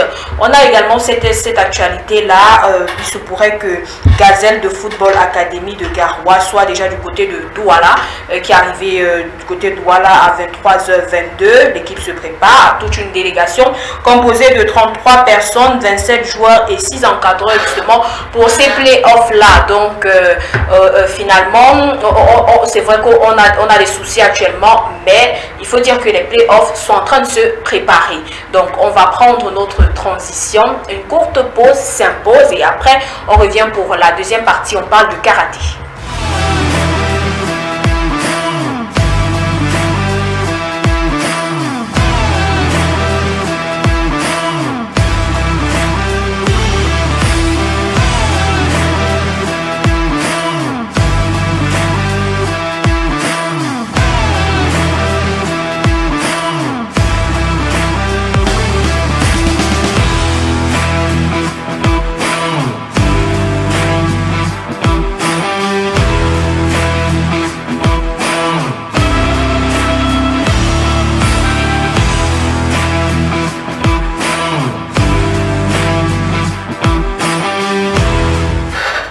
Merci de nous faire confiance si vous êtes sur Africa Plus News en ce moment. N'oubliez pas que vous pouvez réagir également. Envoyez-nous des messages via le contact qui s'affiche sur votre bas de votre petit écran. Envoyez-nous des messages pour contribuer simplement. On parle donc de karaté cette fois-ci. Et la thématique, le thème simplement, c'est division au sein du karaté camerounais. Qu'est-ce qui coince? Qu'est-ce qui coince donc à ce niveau-là de karaté qui est un grand sport pratiqué par plusieurs Camerounais? Les enfants adorent le karaté, les grandes personnes également. Donc c'est ce sport-là, bien ce sport de combat-là, si je peux le dire ainsi, qui est le plus prisé, parce que les autres sports viennent un peu après, mais le karaté d'abord. Et je me tourne donc vers vous, Maître Narcisse Atangana. La dernière fois que vous étiez ici, vous avez relayé beaucoup de choses, vous avez relevé beaucoup de choses également, beaucoup de choses qui ne marchent pas au sein de votre fédération et qui vous empêchent, vous, en tant que coach, en tant que formateur de jeunes karatékas, qui vous empêche à vous d'avancer, de réaliser tout ce que vous avez en tête, de pouvoir permettre également aux jeunes que vous formez de briller non seulement au milieu national mais également à l'international. Est-ce qu'on pourrait revenir un peu sur ces différents problèmes-là? Heureusement pour nous, nous avons le coach Kamte qui est là. Il pourra certainement répondre, soit en accord avec vous, soit en désaccord avec vous certainement, pour apporter plus de réponses à nos différentes préoccupations. Patricia, je voulais dire la dernière fois, notre karaté a un sérieux problème, c'est le problème des hommes. Le problème des hommes, c'est pour ça qu'il est divisé. C'est pour ça qu'il est divisé. Et plus il est divisé, plus ça ne nous avance pas. Ça ne nous avance pas. Problème des hommes, c'est-à-dire les hommes qui dirigent le karaté. Ah, d'accord. Ils ne dirigent pas le karaté pour le bien-être du karaté. C'est pour ça que ça n'avance pas. Moi, j'ai la chance aujourd'hui d'avoir, c'est une chance d'avoir mis sur pied 2 clubs où j'ai en moyenne 112 enfants que j'entraîne en Guissa et Mana. Et tous les jours, on est confronté à beaucoup de questions venant des parents. Pourquoi ceci, pourquoi cela? C'est pour ça que je dis grosso modo, notre karaté souffre d'un problème de gestion, et c'est un problème de personne. D'accord. D'accord. Coach Kamte, vous qui êtes donc coach national, on pose donc, on a une question sur la table. Le karaté souffre d'un problème de gestion, c'est un problème d'hommes en fait. Donc ce sont les hommes qui troublent le karaté, ce sont les hommes qui empêchent au karaté d'évoluer. En outre, la fédération, donc ça veut dire que la fédération qui a un problème. C'est parti de donner cette occasion de parler du domaine que je maîtrise le mieux. Précédemment, le premier sujet, je ne me trouvais pas trop vraiment dans ce sujet. Et on l'a compris. Vous venez dans mon domaine et j'ai beaucoup souhaité ces échanges. Il y a eu des débats, des échanges avec des responsables exécutifs. Oui. En tant que technicien, moi j'ai une autre vision. Déjà, il faut dire avant de commencer le sujet qu'il n'y a pas de division au sein de la Fédération camerounaise de karaté. La Fédération camerounaise de karaté n'est nullement divisée. En aucun moment, à aucun point. Nous vaquons à nos préoccupations. C'est ouvert à tout le monde peut s'affilier, tout le monde peut souscrire une licence sportive, tout le monde peut participer aux activités fédérales. Que ce soit avant les précédentes élections ou après les élections. Il y aurait peut-être des, comment dire, frais. Il pourrait y avoir des mésententes ou alors des malentendus entre des personnes. Moi, j'aurais bien souhaité des incompréhensions, oui. Mais j'aurais bien souhaité avoir les leaders de l'autre côté qui prétendent être du MINAT, qui prétendent avoir une déclaration d'association. Mais c'est une, je ne sais pas comment on peut le dire dans un milieu sportif, que si j'ai créé une association culturelle, une association de je ne sais pas de quoi, il peut faire une association sportive qui ne régit pas ni de la fédération, ni du ministère des Sports. C'est vraiment une aberration. Bon, de ce côté, ils sont libres de faire leurs activités jusqu'à ce que l'État prenne les choses en main pour réglementer. Parce que lorsqu'on parle du sport, il y a une tutelle. Donc, ça aurait donné à une fédération et au sein de la fédération résident des associations. Alors, moi, en tant que technicien, et ça me désole beaucoup, en tant que technicien, en tant que l'homme qui a le devoir de former, d'encadrer, de sélectionner, de préparer le haut niveau pour représenter l'État, pour représenter le Cameroun au niveau international. Il se trouve que lorsqu'il y a un athlète, il y a un enfant qui travaille, je vais dire cela très clair, dans l'obscurité, en marge de la réglementation, je pense qu'il y a un problème. Je pense qu'il y a un problème. Et le problème est très profond. Qu'est-ce qui est le problème? Je parle en tant que technicien. Le problème est très profond. Imaginez, vous êtes parent, vous avez des enfants, mais vous décidez d'inscrire votre enfant dans un établissement qui ne répond à aucun canon de la réglementation. Et que vous attendez que cet enfant puisse présenter un examen. Peut-être demain on dit l'enfant ne peut pas faire le BPC parce que l'école n'est pas reconnue, l'enfant ne peut pas faire le probatoire, ne peut pas faire le bac. Il ne peut pas, il ne peut pas, il ne peut pas. Nous avons une compétition internationale. Lorsqu'un parent imagine que, mais attendez, un parent devait se poser la question, mais attendez, je vois la fédération. Mais j'ai inscrit mon enfant, vous l'avez dit tout à l'heure, qu'il a 120 enfants. Oui, mais attendez, ça me chagrine un peu de savoir qu'il y a une centaine de karatékas, même si sont ceinture blanche, même s'ils sont débutants, de simple fait qu'ils se mettent déjà dans la discipline, alors il faudrait qu'on les regarde. Il faudrait qu'on regarde parce que dans cette pépinière, on peut retrouver, au-delà de nos égaux non placés, on peut trouver un champion qui puisse représenter le pays. Mais lorsque vous pouvez avoir une capacité de regroupement, mais soyez en règle. Soyez en règle. Je peux vous dire que, comme je suis très fort, je crée mon établissement scolaire, je suis chez moi, je grade, je fais ce que je veux, je dis que tu as le bac, mon bac à moi, tu vas te prendre le bac et tu signes le bac. Alors qu'il y a, c'est réglementé par la loi. Ça ne sort pas de nulle part. En allant domaine du sport, nous savons tous la loi du règlement de l'activité sportive. Comment? Donc, si je comprends bien, on a un problème de clandestinité, si on peut le dire ainsi. On a des associations donc, ou des formations qui sont créées à tort et à travers. C'est ça qui pose réellement problème. Et puis, on se retrouve donc dans une situation où on parle de division parce qu'au finish, vous n'arrivez pas à vous entendre parce qu'il y a un problème de réglementation. Si vous permettez, parce que c'est pour qu'il y ait division, il faut que ce soit à la maison. Si vous n'êtes pas à la maison, vous n'êtes pas divisé. Je ne saurais venir un étranger ne saurait venir au pays dire qu'il est divisé du Cameroun. Il faudrait être Camerounais. Il faut être membre de la fédération. Si vous n'avez pas une licence sportive, si vous n'appartenez pas à une fédération, vous ne saurez dire que cette fédération est divisée. Si je ne suis pas chez vous, je ne suis pas dans votre domicile, je ne saurais parler des problèmes de votre domicile. Il faudrait d'abord être membre. Il faut d'abord y appartenir. Alors que c'est ouvert, il n'y a aucune mesure fédérale qui empêche à qui que ce soit de souscrire à une affiliation, de souscrire à une licence, d'être membre de la fédération. C'est ouvert à tout le monde jusqu'à nos jours. D'accord, je reviens vers vous, Maître Narcisse. Vous venez d'écouter ce que Coach Kamté vient de dire concernant le problème de division. En fait, il n'y a pas de division au sein de la Fédération camerounaise de karaté.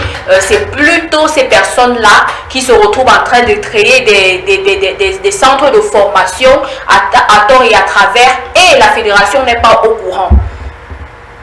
Si la Fédération n'est pas au courant, elle est informée. Patricia, le problème de division dans le karaté n'est pas d'aujourd'hui. Je suis secrétaire général, peut-être vous entendez régulièrement, du KCL Grand Format. Je suis le secrétaire général. Le KCL a eu son agrément, son autorisation d'exister par le MINAT. Le KCL n'est pas obligé d'aller à la fédération. Le KCL n'est nullement pas obligé d'aller s'affilier à la fédération. Mais le KCL doit travailler avec la fédération. Non, pas forcément. Le KCL a son organisation. Mais c'est toujours le karaté, n'est-ce pas? C'est le karaté. Est-ce que la JKR, quand la JKR fait ses regroupements, elle est obligée d'associer la fédération? Non. Donc j'aimerais comprendre quelque chose. Si je vous ai dit au départ, dans chaque maison, nous sommes tous des karatékas à la base. Puis il n'y a pas de division dans le karaté, mais il y a la division. Et c'est eux qui créent la division. Quand il dit eux, c'est la fédération.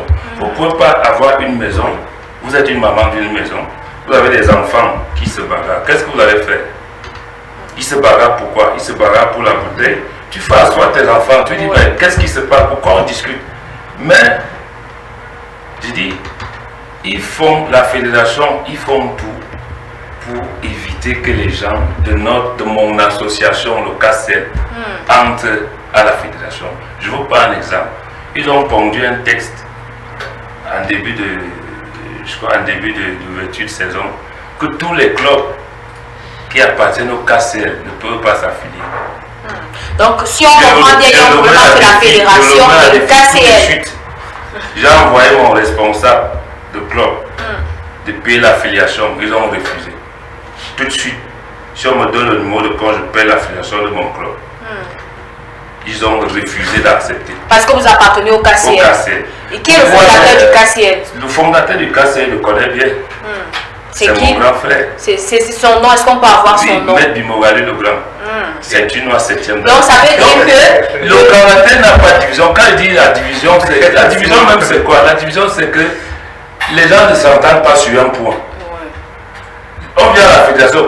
Bête quand vous étudiez. La dernière fois que j'ai payé mon affiliation, ça remonte à quand? Mais je ne suis pas secrétaire, je ne suis pas secrétaire général de la fédération, je suis entraîneur. Attendez, vous allez avoir le temps de rebondir. Ce que je veux vous faire comprendre, c'est que, et je le dis à tous les gars de la fédération que je rencontre, vous faites très mal de barrer, de vous mettre en marge avec certaines choses. Parce que vous savez qu'à Yaoundé, au Cameroun actuellement, l'association KCL, c'est le numéro 1 en termes de tout. Mais si la fédération est donc là pour encadrer, pour justement prendre ces bons fruits-là et à amener loin, comment est-ce que vous n'arrivez donc pas à vous en sortir, vous n'arrivez pas à travailler ensemble? Est-ce que le KCL se retrouve à la fédération? C'est eux qui refusent. Je vais causer. C'est eux qui refusent. Si vous me permettez. Vous avez terminé? Je n'ai pas terminé. Allez-y, oui, continuez. Le KCL, c'est des karatékas. Tous nous sommes des karatékas, on se connaît. Chacun connaît la force de l'autre. Chacun connaît la place de l'autre. Et puis, moi, sans vous mentir, je suis un formateur aguerri qui est là, qui forme les enfants pour un avenir. Pour un avenir. Oui. Je dis, moi, vous êtes affilié là-bas, on reconnaît le nombre d'enfants qui sont là-bas. Je vous ai envoyé une photo hier. Oui. Si vous zoomez sur la photo là comme ça, vous allez voir mon dernier carton d'affiliation. Il a accroché dans mon club à l'heure où je le parle. C'est en 2000, je crois que c'est 2022. 2023, il y a eu des couacs. 2023, je parle de l'affiliation techniquement. Mais cette année, j'ai envoyé mon responsable, qui est docteur en droit public. Il dit paye l'affiliation. Donc on paye l'affiliation chaque année. Chaque année par un numéro de compte. Il crée à ce numéro. Il va te donner le numéro de compte. Dès qu'il t'envoie le numéro de compte, tu payes. À CCA, on n'a jamais répondu jusqu'à demain. Pourquoi? Parce qu'ils ont fondu leur note.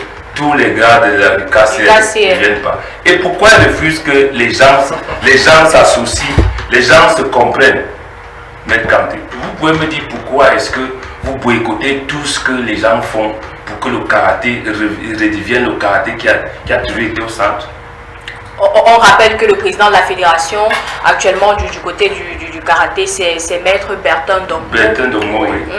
Voilà, vous avez donc vous avez possibilité de voir les réponses, si on va le dire ainsi, face à toutes les préoccupations ou les accusations. Qu'est-ce qui se passe avec le cas? Je ne veux pas parler. Maître Kanté, il va vous parler beaucoup plus de l'aspect technique, il veut voir les gens grandir.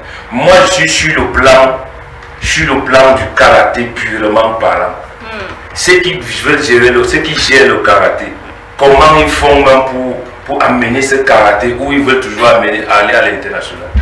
Il fait partie également de cette équipe-là, donc il pourrait bien répondre à ces questions. C'est pour ça que je vous ai dit que, grosso modo, les divisions dans le karaté, c'est de lui à moi.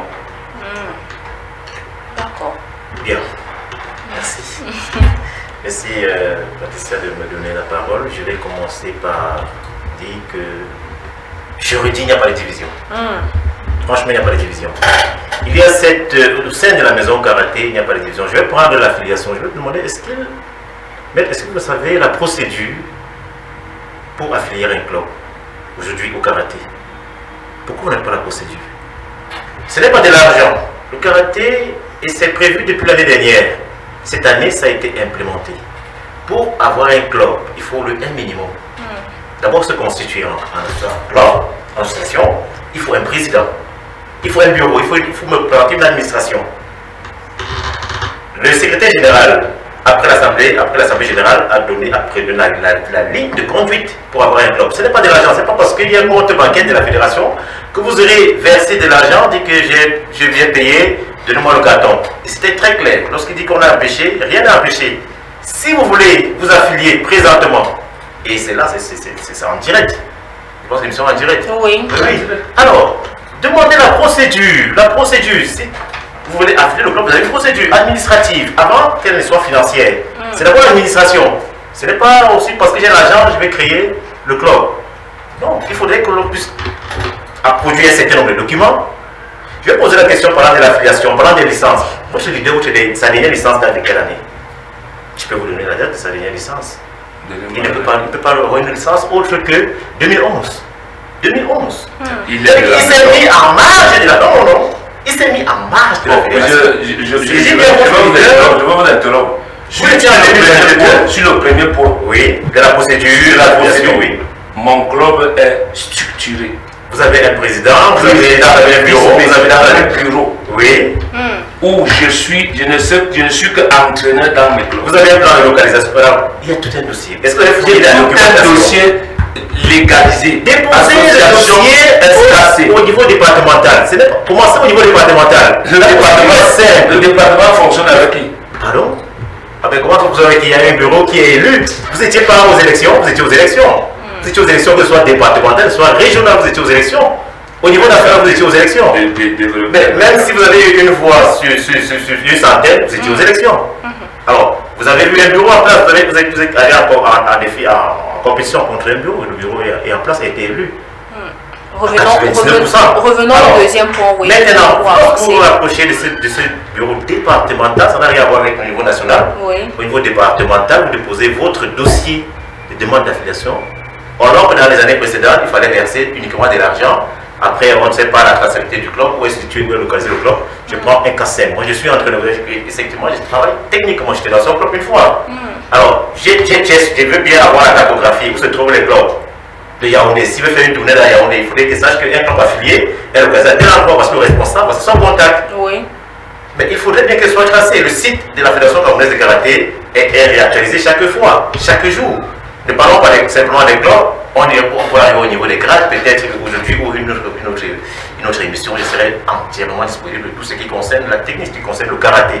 Que ce soit technique ou administratif, je pourrais bien avoir autant d'éléments. D'accord. Alors, je dis, en ayant suivi cette procédure, si votre club ne l'est pas, je dis comment, sauf si je ne suis plus membre de la fédération, parce que là je suis membre de la fédération camerounaise de karaté, licencié.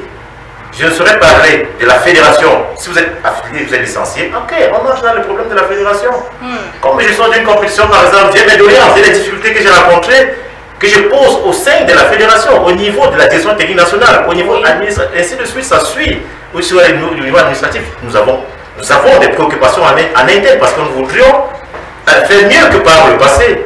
Et que ceux qui vont venir après nous puissent pousser encore plus haut. Et c'est le pays qui gagne, c'est comme ça qu'on avance. Ok, parce que là, nous sommes dans la fédération, mais vous décidez que le MINAT, comment se fait-il dans un état de droit comme le Cameroun? La liberté d'association, c'est la liberté d'association, mais lorsque vous apprêtez à une fédération, vous apprêtez à une activité sportive, il y a la loi qui régit les activités sportives. Vous ne pouvez pas dire que parce que le MINAT vous a autorisé l'association, la liberté d'association, oui, vous avez le papier du MINAT, et ça fait partie des documents des clubs. Chaque club devrait avoir une déclaration du MINAT.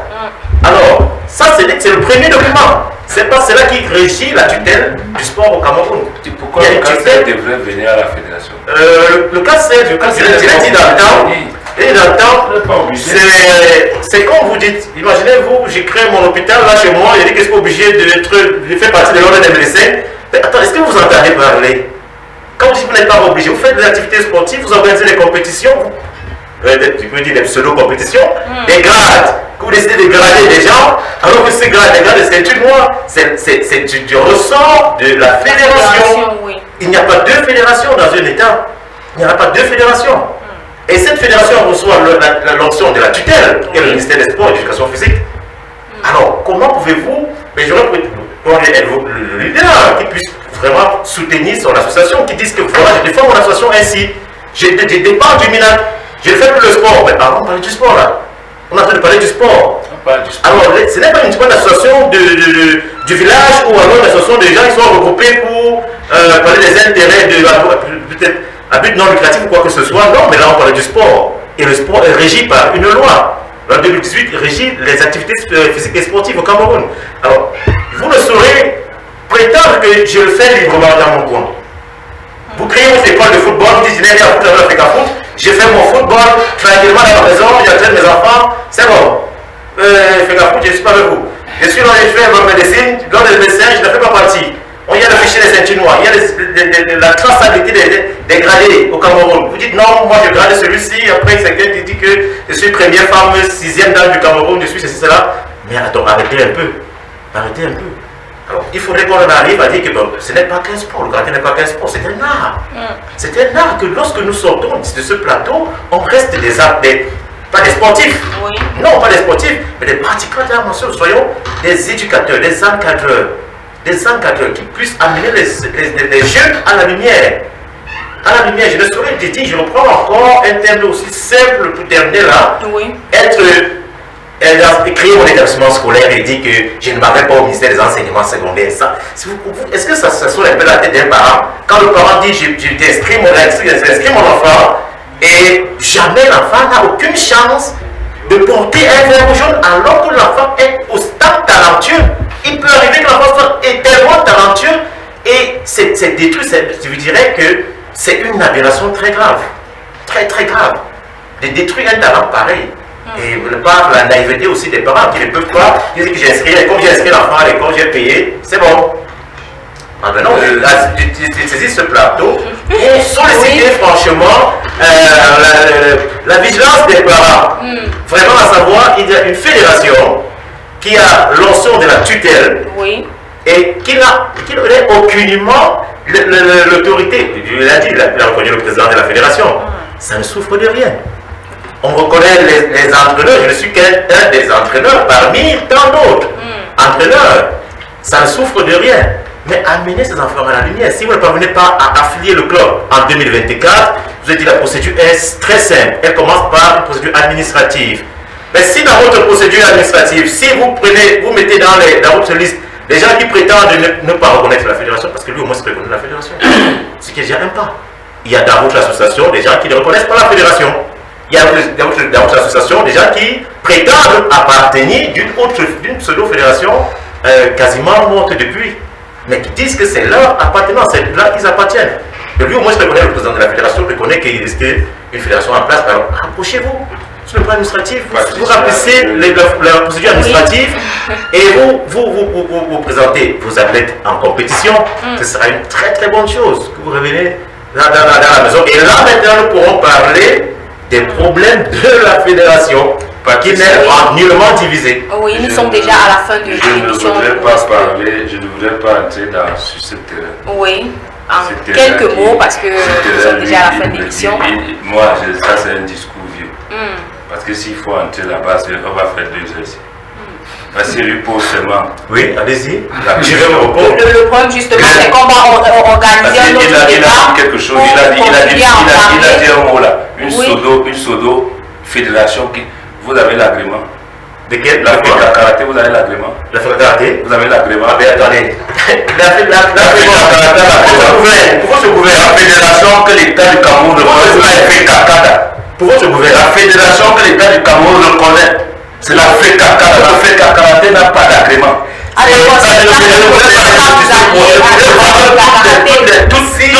Tout ce que vous pouvez organiser. Dès qu'on dit FECA Karaté, vous vous levez du tableau du vous partez. Vous n'avez pas d'agrément. Mais si on connaît vos réseaux, je ne voudrais pas insulter votre intelligence. On connaît vos réseaux, je vous dis clairement, on a demandé ici pourquoi le karaté est tant divisé. Oui. Vous ne voulez pas que le karaté soit uni à Yaoundé, vous les gars de la fédération, parce que vous connaissez qu'en face, il y a de la matière. Je vous prends l'exemple, Maître Kanté, Maître Bagarel, grand Maître Bagarel, Benama Simon, est venu à Yaoundé pour réconcilier le karaté à Yaoundé. Qu'est-ce que vous avez fait? Vous, la fédération, quand il est arrivé à l'aéroport, vous avez fait quoi? Vous lui avez dit, si tu appelles Bimogali le Grand, qui est le patron du karaté actuellement à Yaoundé, on ne vient pas. Le patron du karaté, le patron du karaté. Au cas c'est elle ou bien vous pouvez rassembler les gens autant que Bimogali à la fédération. Au cas c'est elle. Alors vous savez combien de licenciés au cas c'est elle?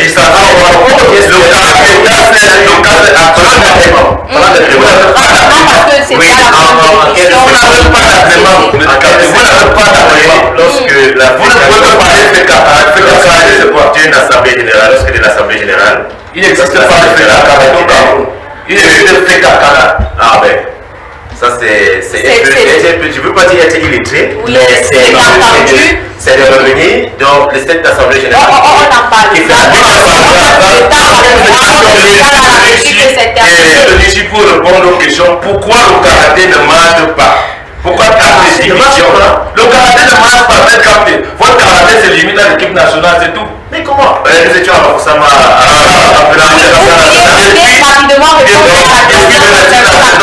Depuis la l'ouverture, on ne saurait donner 2 agréments. Non, c'est pas parce qu'on ne saurait donner le nom. Pourquoi ce juriste vient sur le plateau? Je vous propose. On peut avoir 2 agréments. Lorsque vous ne pouvez pas parler d'agrément lorsque le ministère des Sports reconnaît une fédération, l'Assemblée générale qui a multilatéral a fait caca. Pourquoi ok, c'est entendu. Ce que je vous propose, voilà, ce que je vous propose, c'est que vous aurez l'occasion de pouvoir en parler prochainement, puisque l'émission est terminée, nous sommes déjà à la fin.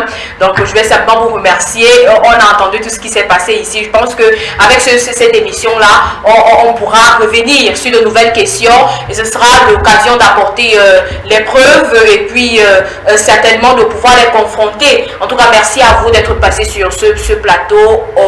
L'émission c'est tous les jeudis à partir de 16h20. On se retrouve la semaine prochaine. D'ici là, portez-vous bien, restez en compagnie des programmes d'Africa Plus News et n'oubliez pas que oser c'est à moitié réussir. Bye bye.